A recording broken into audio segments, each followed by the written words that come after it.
Hello students, मैं शशांक आपका स्वागत करता हूं अड्डा जुडिशरी के चैनल पर। कैसे हैं आप सब लोग? उम्मीद करता हूं कि आप लोग अच्छे होंगे और लगातार अपने एग्जाम्स की तैयारी कर रहे होंगे। और ये एग्ज़ाम की जो तैयारी है, इसमें हर समय कहीं ना कोई दिक्कत आती ही रहती है। तो कुछ बच्चों ने मुझसे क्वेश्चन पूछा कि सर, आरजेएस की जो सिलेबस है हम उसको और जल्दी कैसे ख़त्म कर लें।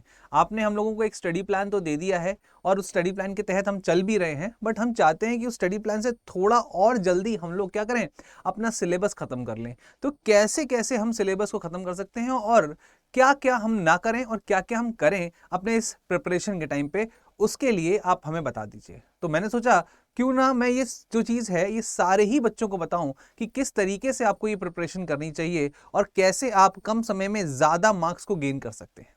तो आज का जो हमारा ये वीडियो है, ये वीडियो खासकर उन्हीं बच्चों के लिए है जो कि आरजीएस का एग्जामिनेशन दे रहे हैं और अभी थोड़ा सा परेशान हैं कि कैसे करें जल्दी से जल्दी अपने आरजीएस का सिलेबस कंप्लीट। तो आरजीएस के सिलेबस की जब मैं बात करता हूं तो आप सभी लोगों को पता भी है कि आरजीएस का जो सिलेबस है वो थोड़ा वास्ट है। आरजीएस के सिलेबस की जब मैं बात करता हूं तो इसमें अगर आप देखोगे तो ये आरजीएस का सिलेबस दो तरीके से डिवाइडेड है। एक है आपका लॉ सब्जेक्ट और दूसरा है आपका लैंग्वेज का सब्जेक्ट। अब यहाँ पर आप लोगों को एक चीज़ समझनी होगी कि लॉ और लैंग्वेज दोनों ही इक्वल मार्क्स यहाँ पर रखते हैं। लॉ और लैंग्वेज जो हैं ये दोनों इक्वल ही मार्क्स रखते हैं। और आपको ये समझना होगा कि ये जो लैंग्वेज है अपने आप ये ज़्यादा महत्वपूर्ण हो जाती है। क्यों महत्वपूर्ण हो जाती है इसको भी समझ लीजिए। क्योंकि अगर आप देखोगे तो इंग्लिश आती है और आपकी हिंदी आती है। और ये इंग्लिश और हिंदी की अगर मैं बात करता हूँ तो आपको ये समझना होगा ये 15 नंबर की और ये 15 नंबर की। इस बात को ध्यान रखेंगे कि जितने भी हमारे देश में कॉम्पिटिटिव एग्जामिनेशंस होते हैं वो सिर्फ और सिर्फ आपके इंटेलिजेंस और आपके कह सकते हैं बुद्धिमत्ता पर नहीं, बल्कि आपकी प्रैक्टिस को भी वो चेक करते हैं। और आपको ये समझना होगा कि एग्जामिनेशन को क्रैक करने का जो सबसे इंपॉर्टेंट तरीका होता है वो होता है प्रैक्टिस और सही अप्रोच। अगर आपका अप्रोच सही नहीं है तो आप कितनी भी तेज पढ़ते रहें, कितनी भी देर पढ़ते रहें, फर्क नहीं पड़ेगा, आपको कभी सफलता नहीं मिल पाएगी। तो आज का जो हमारा मेन सेशन है वो इसी पर है कि कैसे करें अपना आरजीएस का सिलेबस जल्दी कंप्लीट। तो जल्दी कंप्लीट करने के लिए सबसे पहली जो चीज़ आप लोगों को ध्यान रखनी है वो ये है कि आपको पहले समझना होगा कि क्या आता है, क्या आता है। अगर मैं आपसे बात करूं क्या आता है, तो अगर मैं आपसे बात करता हूं तो आपको ये समझना होगा कैसे, ये आप समझेंगे पी वाई क्यूज से। किससे करेंगे? पी वाई क्यूज से। अब ये जो पी वाई क्यूज है वो क्या होते हैं? प्रीवियस ईयर क्वेश्चंस होते हैं। और आरजीएस हो चाहे कोई भी जुडिशियल एग्जामिनेशन हो, वो अपने पी वाई क्यूज को रिपीट करता ही करता है। और आपको ये ध्यान रखना है इन पी वाई क्यूज से आपको मिलेंगे इंपॉर्टेंट सेक्शंस। इनसे आपको मिलेंगे इंपॉर्टेंट सेक्शंस। उस इंपॉर्टेंट सेक्शन की आप एक लिस्ट बना लीजिए। अगर आप लोग सिर्फ और सिर्फ प्री पे फोकस कर रहे हैं तो ये वीडियो आपके लिए सबसे ज्यादा महत्वपूर्ण है। अभी मेंस की मैं बिल्कुल भी बात नहीं कर रहा हूं। प्रीवियस ईयर क्वेश्चन देखे और देखकर लगभग आपके 5 ईयर्स के प्रीवियस ईयर क्वेश्चन देखिए। कितने? 5 ईयर्स के प्रीवियस ईयर क्वेश्चन देखिए और इंपॉर्टेंट सेक्शंस को मार्क करिए। इंपॉर्टेंट सेक्शंस को मार्क करने के बाद उनकी एक लिस्ट बना लीजिए।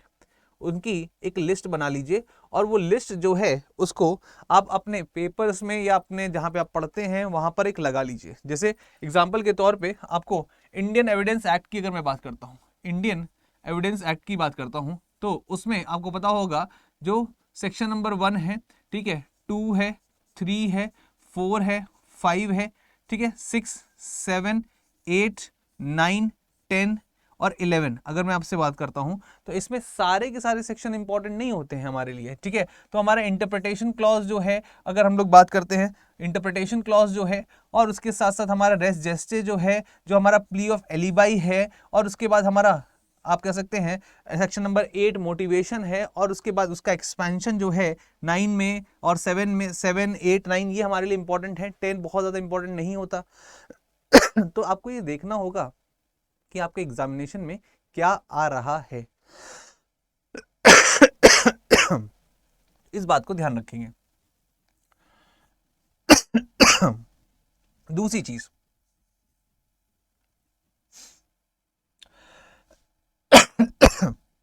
दूसरी चीज जो आपको ध्यान रखनी है, फोकस आपको करना होगा लैंग्वेज पर।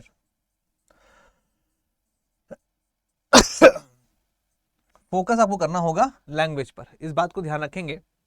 अगर आपने अपना फोकस लैंग्वेज पे नहीं रखा, अगर आपने डेली आपने इंग्लिश के एमसीक्यूज नहीं सॉल्व किए जो आपके एग्जामिनेशन में आते हैं, या कॉन्सेप्ट रिवाइज नहीं किए, तो आप लोग इस बात को भूल जाइएगा कि आपका सिलेक्शन होगा। हिंदी के कॉन्सेप्ट आपको अच्छे से आने चाहिए। तो आपको लॉ से ज्यादा जो है वो किस पर फोकस करना है, वो फोकस करना है आपका लैंग्वेज के पोर्शन पर।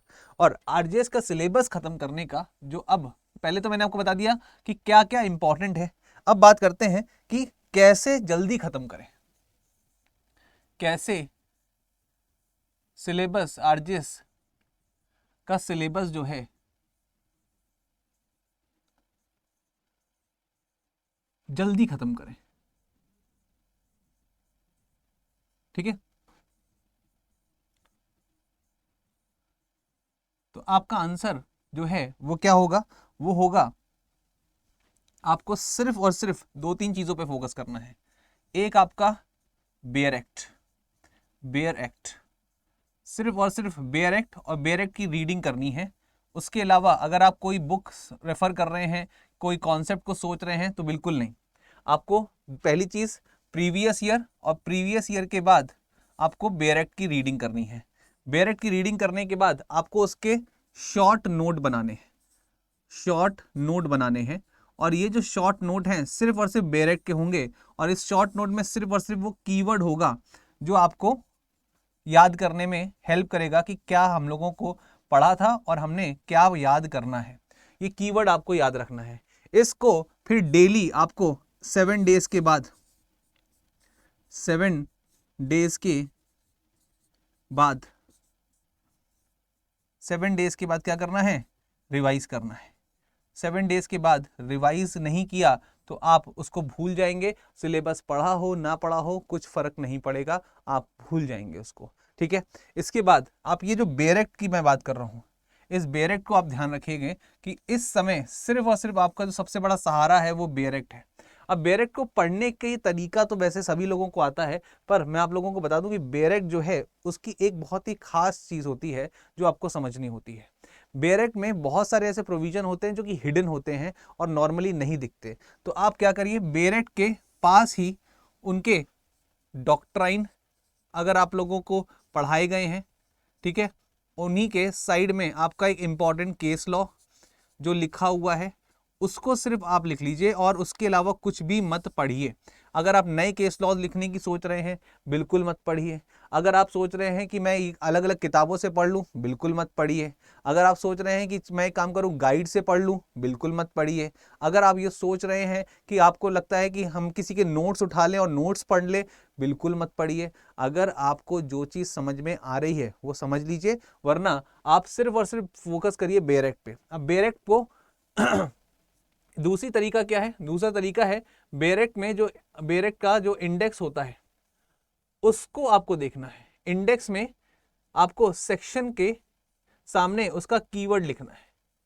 सेक्शन के सामने आप उसका कीवर्ड लिख लीजिए, क्योंकि आरजेएस का जो पेपर होता है मेनली आपका फोकस होता है सेक्शन बेस्ड पर। सेक्शन बेस्ड और केस लॉ बेस्ड पर ये पूरी तरीके से आरजेएस का पेपर होता है। और अगर आप ये सोच रहे हैं कि नहीं मैं पूरा डिटेल में डेप्थ में पढ़ लूंगा, तो आप बिल्कुल नहीं पढ़ पाएंगे, कोर्स भी खत्म नहीं होगा। आपको हर सेक्शन का एक कीवर्ड बनाना पड़ेगा, एक शब्द, वो शब्द जो जिससे कि वो पूरा का पूरा सेक्शन जो है वो आपको याद आ जाए। वो ही कीवर्ड आपको हेल्प करेगा जल्दी सिलेबस खत्म करने में। इस बात को ध्यान रखेंगे, जल्दी सिलेबस अगर खत्म करना है, पूरा खत्म करना है, तो कीवर्ड ही इंपॉर्टेंट है। और अब कीवर्ड कहां से मिलेंगे भाई, सीधी सी बात है, आपको पहले तो बुक्स पढ़ी अगर आपने हैं तो ठीक है, नहीं तो आप लोग दो चीजें कर सकते हैं। एक तो अपना टाइम टेबल बना लीजिए कि हमें कब रिवीजन करना है, हमें कब रिवीजन करना है, और कब हमें बेयर एक्ट को पढ़ना है, कब हमें उसके कीवर्ड्स को रिवाइज करना है उसके लिए। और अगर आपको ऐसा लग रहा है कि मैं सिलेबस नहीं खत्म कर पा रहा, समझ नहीं पा रहा, तो आप मेरा टाइम टेबल जो मैंने आप लोगों के लिए वीडियो बनाया था, ठीक है, जो मैंने आप लोगों के लिए वीडियो बनाया था टाइम टेबल का, उस वीडियो को जरूर देख लीजिए। और उस वीडियो के साथ साथ आप उसमें Hindi plus English Hindi plus English जो है उसको डेली बेसिस पे करना शुरू कर दीजिए।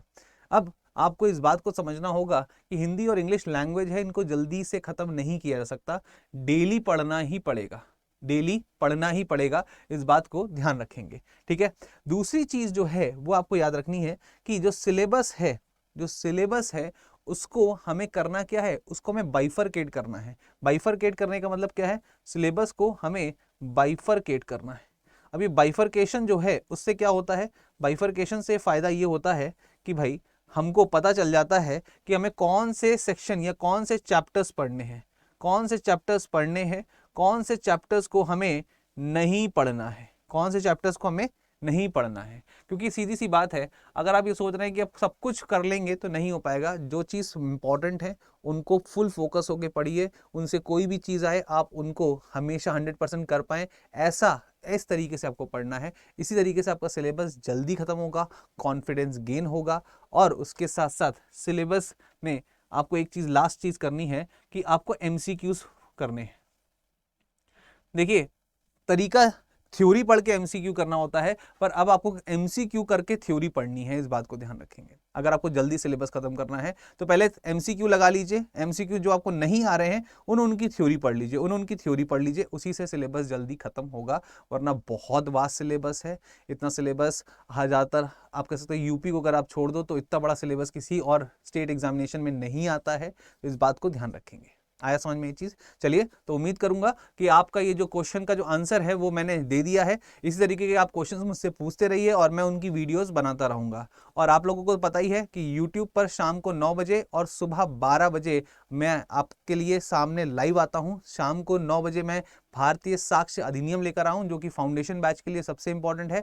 और राजस्थान के लिए अगर आप तैयारी कर रहे हैं तो रोज 12 बजे मिल सकते हैं।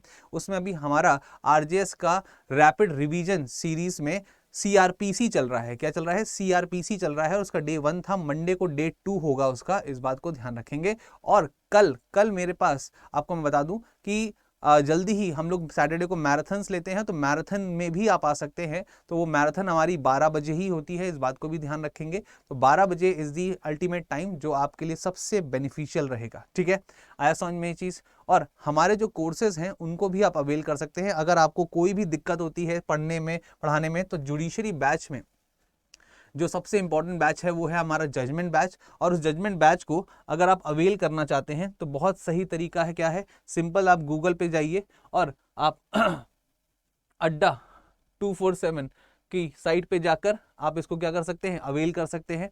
सीधे जाइए और सीधे जाकर आपको जुडिशरी में जाना है, जुडिशरी में जाना है। और जुडिशरी में जाकर, स्टेट जुडिशरी में जाकर आपके पास ये सारे के सारे अलग अलग बैचेस लगे हुए हैं। और ये जो बैचेस हैं ये बहुत ही सस्ते हो चुके हैं। इतने सस्ते बैचेस आपको अब आने वाले टाइम पर नहीं मिलने वाले हैं। ये अपना ऑफर जो है उसको अवेल कर लीजिए, जिससे कि आपको बेस्ट ऑफ बेस्ट मिल सके। तो इसी तरीके से और वीडियोस के लिए आप मुझे कमेंट भी कर सकते हैं। मिलते हैं अपने लेक्चर में, मतलब जो कि है 9 बजे शाम को और सुबह 12 बजे। ठीक है, सुबह। जय हिंद।